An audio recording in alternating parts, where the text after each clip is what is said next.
मग आता बघू की traditional methods of animal classification म्हणजे प्राणी वर्गीकरणाची पारंपरिक पद्धती, म्हणजे आधीच्या काळात जी पद्धत वापरली जात होती आधीपासून ती पद्धत बघू.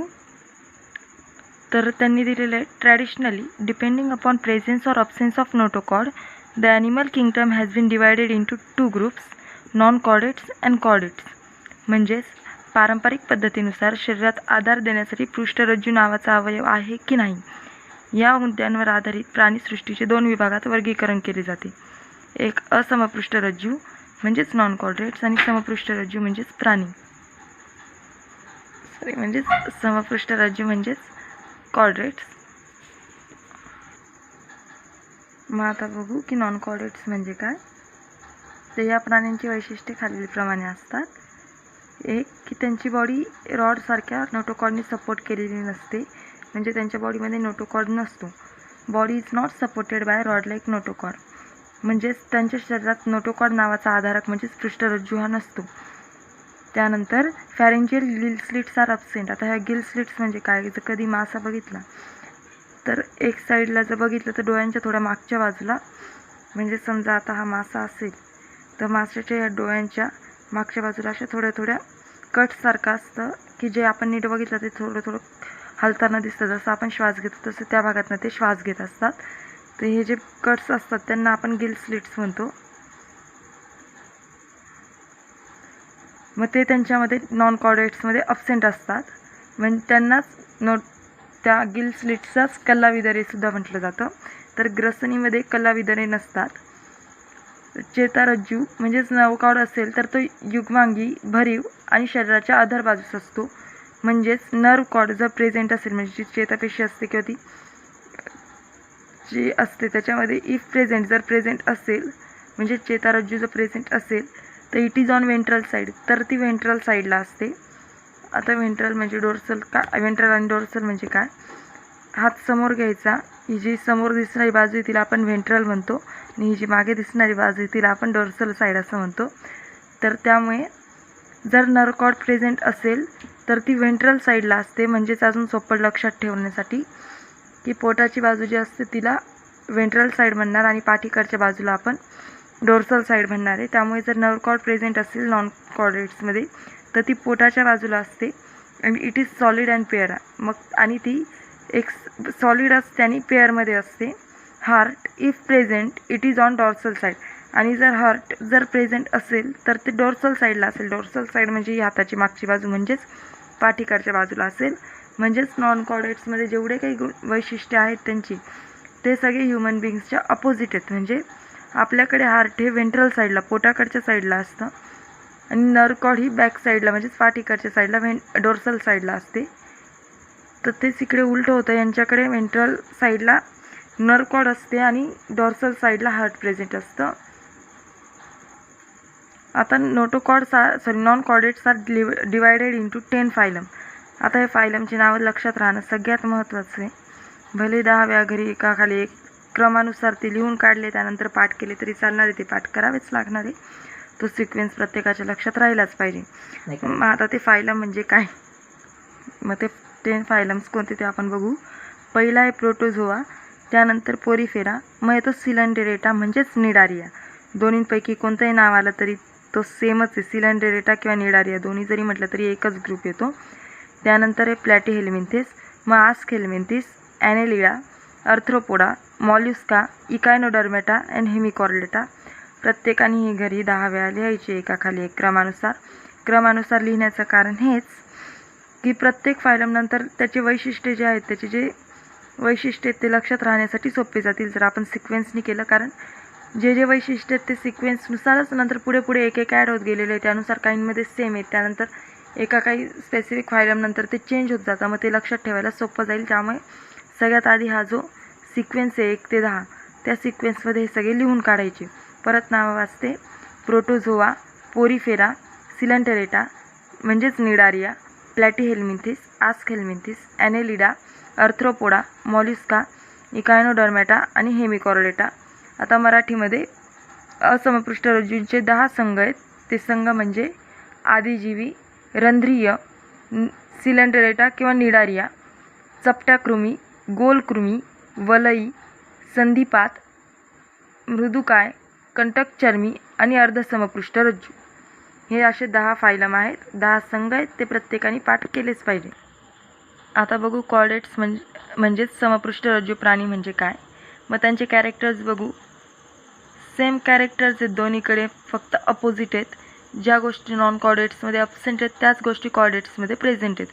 बाकी काहीच नाही. त्यामुळे लक्षात ठेवायला सोपं आहे. प्रत्येकाने याचा डिफरन्स लिहून काढायचा. तर डिफरन्स प्रत्येकाने लिहूनच काढायचे. आता बघू की कॉर्डेट्सचे कॅरेक्टर्स काय. तर body is supported by notochord.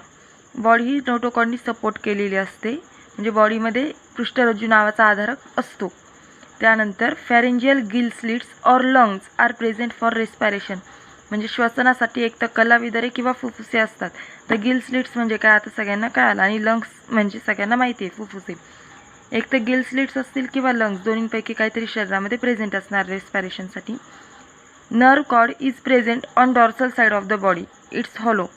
Nerve cord जी असते ती डॉर्सल साईड म्हणजे पाठीकडच्या बाजूला असते, आणि ती हॉलो असते म्हणजे पोकळ असते. आणि heart is present on the ventral side of the body. Heart जे असतं म्हणजे हृदय हे शरीराच्या अधर बाजूस असते. अधर बाजू म्हणजेच पोटाकडच्या बाजूला असते किंवा पुढच्या साईडला हृदय हे असते. मग कॅरेक्टर्स बघितलं तर आपण कॉर्डेट्समध्ये येतो, हे सगळ्यांना कळालं.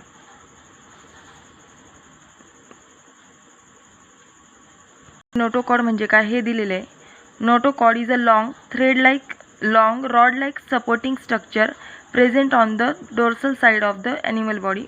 म्हणजे पृष्ठरज्जू ही शरीराला आधार देणारी लांब दोऱ्यासारखी संरचना प्राण्यांच्या शरीरात पृष्ठबाजूस असते. इथे त्यांनी ते दाखवलेलं पण आहे.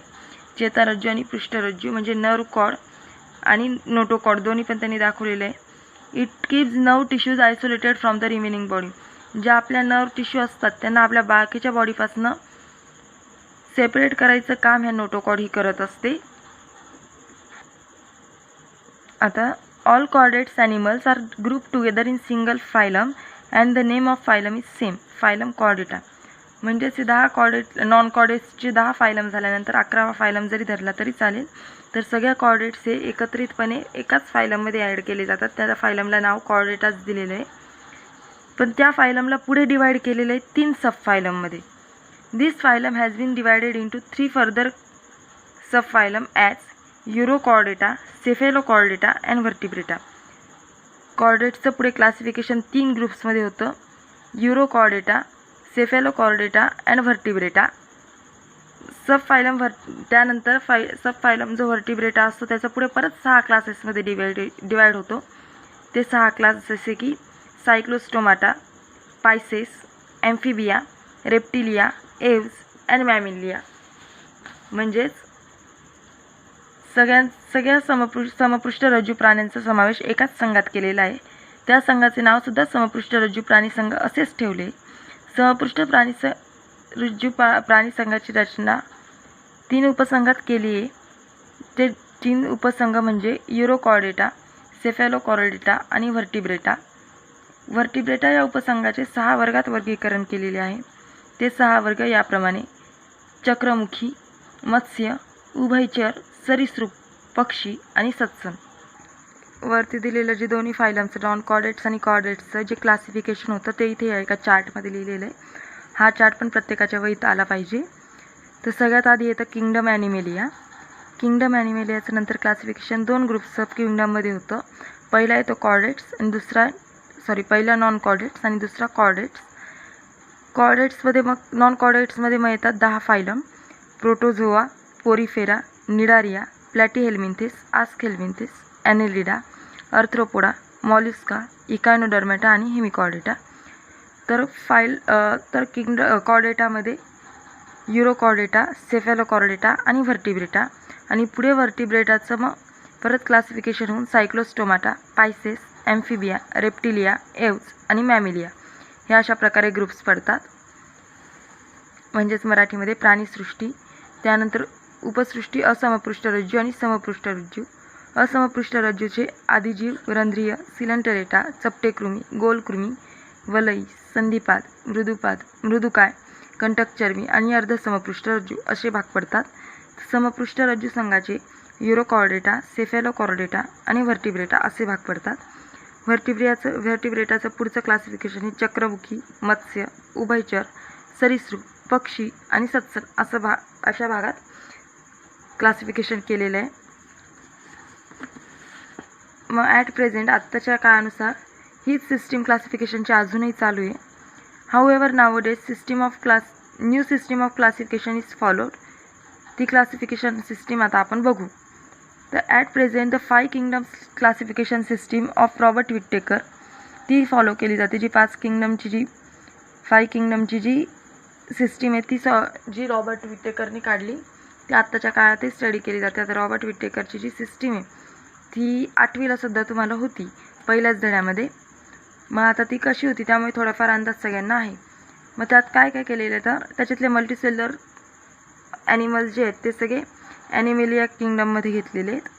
मग this system of classification is based upon some criteria. त्याच्यासाठी काही क्रायटेरिया यूज केलेले आहेत. पहिलं बॉडी ऑर्गनायझेशन, मग body symmetry, body cavity, germinal layers आणि सेगमेंटेशन. कोणते क्रायटेरिया तर शरीराची सममिती, रचनात्मक संघटन, देहगुहा, जननस्तर, खंडीभवन यांसारख्या मुद्द्यांचा आधार त्यात घेतला गेलेला आहे.